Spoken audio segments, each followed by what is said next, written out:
ಇದೊಂದು ಅದ್ಭುತವಾದ ghee rice.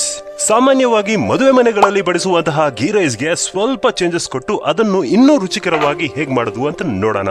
So ಇದ್ರ ಜೊತೆ ಏನು ಇಲ್ಲ ಅಂದ್ರೂ ಪರವಾಗಿಲ್ಲ, ಹಾಗೆ ತಿನ್ನಬಹುದು. ಯಾಕೆಂದರೆ ಇದು ಚೆನ್ನಾಗಿರೋದು ಅಂದ್ರೆ ಇದು. ಮೊದಲಿಗೆ ಒಂದು ಕುಕ್ಕರ್ ಇಟ್ಟು ಅದರಲ್ಲಿ ಸ್ವಲ್ಪ ಎಣ್ಣೆ ಹಾಗೂ ಸ್ವಲ್ಪ ತುಪ್ಪ ಹಾಕಿ ಬಿಸಿ ಆದ್ಮೇಲೆ ಅದರಲ್ಲಿ ಈ ಮಸಾಲಾ ಪದಾರ್ಥಗಳು ಹಾಕಿ ಇದೇನೇನು ಅಂತ ಹೇಳಿದ್ರೆ 1 ಟೀ ಸ್ಪೂನ್ ಸೋಂಪು, 1 ಸ್ಟಾರ್ ಹೂವ, 4 ಏಲಕ್ಕಿ, 4 ಲವಂಗ, 1 ಇಂಚು ಚಕ್ಕೆ, 2 ಪಲಾವ್ ಎಲೆ, 1 ಟೀ ಸ್ಪೂನ್ ಕಸೂರಿ ಮೆಥಿ ಹಾಗೂ 1 ಟೇಬಲ್ ಸ್ಪೂನ್ ಪುದೀನ ಸೊಪ್ಪು. ಪೂರ್ತಿ ಡೀಟೇಲ್ಸ್ ಕಮೆಂಟ್ಸ್ ಅಲ್ಲಿ ಹಾಕಿರ್ತೀನಿ ನೋಡಿ. 2-3 ನಿಮಿಷ ಆದಾಗ ಒಳ್ಳೆ ಘಮ ಬರುತ್ತೆ. ಆಗ ಒಂದು ಈರುಳ್ಳಿ ಈ ರೀತಿ ಸ್ಲೈಸ್ ಮಾಡಿ ಹಾಕಿ ಅದೊಂದು 5 ನಿಮಿಷ ಫ್ರೈ ಮಾಡಿಕೊಂಡು ಖಾರಕ್ಕೆ ತಕ್ಕ ಹಾಗೆ ಹಸಿ ಮೆಣಸು ಹಾಗೂ 1 ಟೇಬಲ್ ಸ್ಪೂನ್ ಆಗೋಷ್ಟು ಶುಂಠಿ ಬೆಳ್ಳುಳ್ಳಿ ಕ್ರಶ್ ಮಾಡಿ ಹಾಕಿ. ಇದರ ಹಸಿ ವಾಸನೆ ಹೋದ್ಮೇಲೆ ಬಟಾಣಿ ಎಷ್ಟಿದೆಯೋ ಅಷ್ಟೇ ಕ್ಯಾರೆಟ್ ಕೂಡ ಸೇರಿಸಿ ಮತ್ತೊಂದು 5 ನಿಮಿಷ ಆದ್ಮೇಲೆ ಅರ್ಧ ಕಪ್ ತೆಂಗಿನಕಾಯಿಗೆ 1 ಕಪ್ ನೀರು ಸೇರಿಸಿ ಅದನ್ನು ಸ್ಮೂತ್ ಆಗಿ ಗ್ರೈಂಡ್ ಮಾಡಿ ಹಾಕಿ. ಅದ್ರ ಜೊತೆಗೆ ಇನ್ನೊಂದು ಕಪ್ ನೀರು ಕೂಡ ಹಾಕಿ. ಇವೆರಡು ಸೇರಿ 1 ಕಪ್ ಅಕ್ಕಿಗೆ 2 ಕಪ್ ನೀರಾಯ್ತು. ಈಗ ತರಕಾರಿಗಳಿಗೆ 1 ಕಾಲ್ ಅಥವಾ ಅರ್ಧ ಕಪ್ ನೀರು ಹಾಕೋಬೇಕು. ಕೊನೆಯದಾಗಿ ರುಚಿಗೆ ತಕ್ಕ ಹಾಗೆ ಉಪ್ಪು ಹಾಕೊಂಡು ಕುದಿಯಕ್ಕೆ ಶುರು ಆದಾಗ ನೆನೆಸಿರುವಂತಹ ಸೋನಾ ಮಸೂರಿ ರೈಸ್ ಹಾಕಿ ಲಿಡ್ ಕ್ಲೋಸ್ ಮಾಡಿ ಪ್ರೆಷರ್ ಬಂದ ಮೇಲೆ ವಾಲ್ ಹಾಕಿ ಒಂದ್ಸಲ ಕೂಗಿಸ್ಕೊಂಡ್ರೆ ಆಯ್ತು. ಇದೀಗ ತಕ್ಷಣ ಓಪನ್ ಮಾಡಬಾರ್ದು, ಒಂದು 5 ನಿಮಿಷ ಬಿಟ್ಟು ಓಪನ್ ಮಾಡಿ ಈ ರೀತಿ ಸೈಡ್ ಗಳಿಂದ